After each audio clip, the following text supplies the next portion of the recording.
Good morning guys. सो ये market में आज थोड़ी सी रिकवरी होती हुई दिख रही है, लेकिन क्या एक्चुअल में सीन है वो सारा समझेंगे। ये समझेंगे कि क्या अब यहाँ से रिकवरी हो सकती है या फिर अभी हम कल गए थे, कितना गया है बिटकॉइन, शायद 12,800 के आसपास तक कहीं गया है।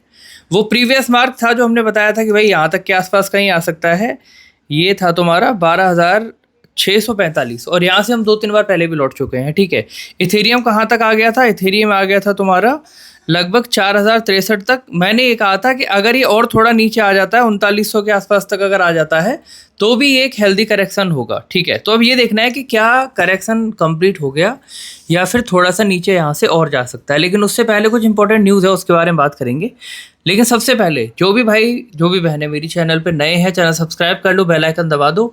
मैं ये बता दूं कि मॉर्निंग में हम लोग वीडियो डालते हैं, लेकिन शाम को हम लोग करते हैं लाइव 7 बजे से 9 बजे तक, जहां सिर्फ और सिर्फ हम आपका पोर्टफोलियो डिस्कस करते हैं। आप लोग मेरे को सवाल पूछते हो, भैया मेरे पास ये कॉइन है, क्या करना है, और हम उसकी हर चीज़ बताते हैं।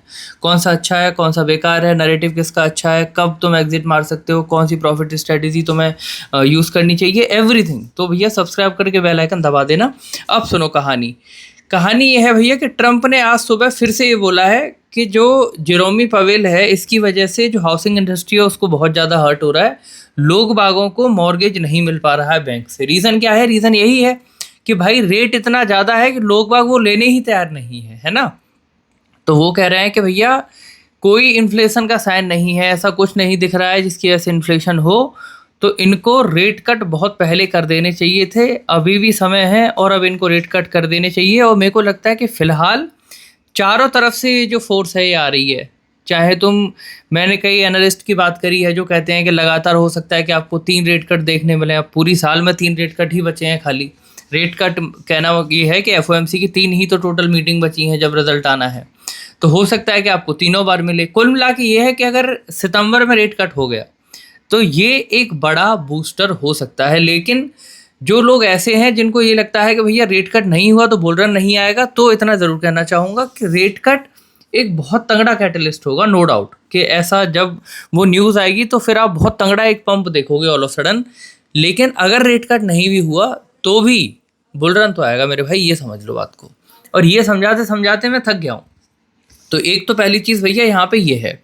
दूसरी जो चीज़ है वो ये है कि अब मार्केट में दोनों चीज़ें हैं। देखो, अगर तुम बीटीसी की डोमिनेंस देखोगे तो बहुत ज़्यादा ऊपर नहीं गई है। मतलब बीटीसी की डोमिनेंस तुम्हारी 60.11 के आसपास से दोबारा से रिटर्न आ गई। बीटीसी खूब टूटा, लेकिन ऑल्ट्स के अंदर कोई खास हमें डैमेज देखने को नहीं मिला। इथेरियम भी टूटा, बीटीसी भी टूटा, क्योंकि इस बार टोटल 2 के अंदर कोई बहुत ज़्यादा करेक्शन हमें देखने को नहीं मिला है। मैंने टोटल 2 का एक चार्ट से शेयर भी किया था, एक और मैं कर दूंगा। मुश्किल से 2-4% की गुंजाइश है कि अगर यहाँ से बीटीसी मान लो 1,10,000 1,09,000 के आसपास आ भी गया तो 2-4% और टूटेगा। उससे ज़्यादा डैमेज आपको ऑल्ट्स के अंदर देखने को नहीं मिलेगा। पर इतनी बात है, अगर इथेरियम 4,000 पे जाके जाता है, 3980 4000 के आसपास जाके जाता है, तो इथेरियम पे इतनी लिक्विडिटी होगी कि इस बार इसको 4700 4800 का जो मार्क है वो नहीं रोक सकता। इस बार ये सीधा 6,000 के आसपास जाएगा।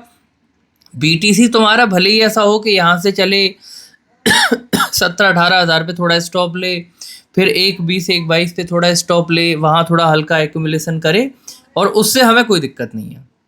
बीटीसी भले ही यहाँ से जाके 1.20 1.22 पे जाके एक्यूमुलेट करने लग जाए, वहाँ पे जाके एक बुलिश फ्लैग बनाने लग जाए, हमें कोई दिक्कत नहीं है। क्योंकि जब ऐसा होगा तो एक तो बीटीसी की आरएसआई जो है वो बॉटम में आ जाएगी, दूसरी जो डोमिनेंस है वो कम होकर नीचे आ जाएगी, तीसरी इथेरियम ग्रो करेगा तो ऑल्ट्स जो है हमारे सारे, उनके अंदर थोड़ा सा जो पैसा है वो फ्लो बन जाएगा, और भैया उनके अंदर आपको एक तगड़ी जो जंप है वो देखने को मिलेगी। तो कहना सिर्फ इतना है, कई बार ये चीज़ मैं बोलता हूँ कि लास्ट के 2-3 महीने बचे हैं। ऐसा ना हो कि किसी की बातों में आके, जैसे बहुत सारे लोग बाग हैं जो बोलते हैं उल्टा सीधा कुछ पी के 5% गिर गई तो बियर रन आ गया, 5% बढ़ गई तो बुल रन आ गया। ऐसा ना हो कि 2-3 महीने किसी बेवकूफ़ की बातों में आके तुम्हारे हाथ से छूट जाए। ठीक है, तो थोड़ा सोच समझ के डिसीजन लेना, जोश में ज़्यादा आना मत, जो है उसमें पैसा रहने दो। वक्त आएगा, डोमिनेंस के हिसाब से अपन बात करेंगे कि कब क्या आपको कहाँ पे शिफ्टिंग करनी है। उसके लिए आप टेलीग्राम ज्वाइन कर सकते हो, क्योंकि वहाँ ट्रेड वगैरह डालता हूँ मैं अपनी। बाकी यूट्यूब पक्का सब्सक्राइब करके बेल आइकन दबा दो। शाम को मिलेंगे 7 से 9 में लाइव में। ठीक है, तो अभी के लिए इतना ही था, एक क्विक अपडेट था। Thanks for watching, see you.